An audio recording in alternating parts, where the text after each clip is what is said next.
নাটোরে পথসভায় বিএনপির এক নেতার বক্তব্যকে ঘিরে জেলা জুড়ে চলছে আলোচনা সমালোচনার ঝড়। জেলা বিএনপির আহ্বায়ক কমিটির সদস্য আবুল কাশেম পথসভায় বক্তব্যে যুবদল নেতার জামিনের জন্য বিচারককে তদবির করলেও বিচারক জামিনের অপরাগতা প্রকাশ করেন। তার এই বক্তব্য বিচার বিভাগের প্রতি হস্তক্ষেপের শামিল বলে মন্তব্য করেছেন অনেকেই। নাসিমউদ্দিন নাসিমের তথ্য ছবিতে ডেস্ক রিপোর্ট।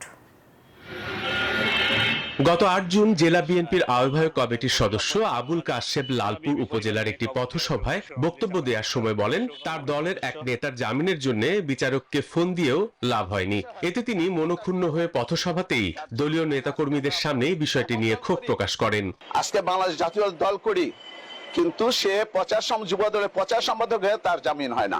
বিচারককে ফোন করছি, উনি আমাকে বলছে আপনি ফোন করছেন, প্রয়োজন বোধে আমি একদিন ছুটি নিব, আমার রিলিভেন্ট যে অর্থাৎ বিচারক সেদিন থাকবে সেদিন আপনি জামিনটা করাই নেন, কারণ আমি জামিন দিতে পারবো না, কারণ আমাকে উপর থেকে বলা হয়েছে যেন জামিন যদি দেয় তাহলে অবস্থা খারাপ হবে।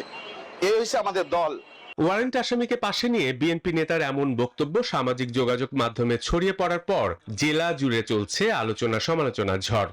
আইনের ঊর্ধ্বে কেউ নই, আমরা আইনের প্রতি সবসময় শ্রদ্ধাশীল, আমরা আইন তার নিজস্ব গতিতে চলবে।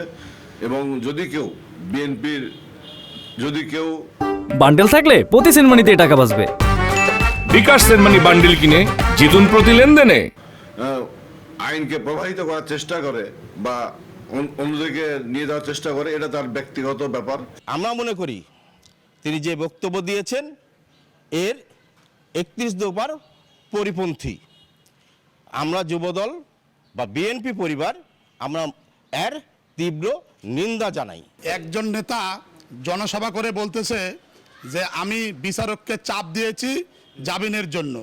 এটা বিএনপির রাজনীতি না, এতে বিএনপির ভাবমূর্তি নষ্ট হচ্ছে।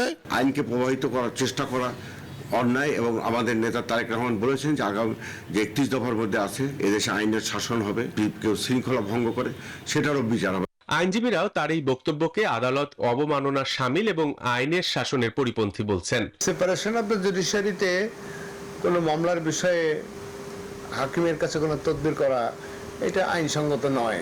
আর নাটোরের পুলিশ সুপার বলছেন, গ্রেফতারি পরোয়ানাপ্রাপ্ত কোনো আসামি প্রকাশ্যে ঘুরে বেড়াচ্ছে এমনটা হওয়ার সুযোগ নেই, তাদেরকে অবশ্যই গ্রেফতার করে আইনের আওতায় আনা হবে। ওয়ারেন্টের আসামি ঘুরে বেড়ানোর কোনো সুযোগ নেই, সেটা আমরা কোনো ছাড়ও দেব না। যদি কোনো ব্যক্তি আশ্রয় প্রশ্রয় দেয় ওনাকে আমরা আইনের আওতায় আনবো। এ বিষয়ে মোবাইল ফোনে বিএনপি নেতা আবুল কাশেমের বক্তব্য জানতে চাইলে তিনি কোনো মন্তব্য করতে রাজি হননি।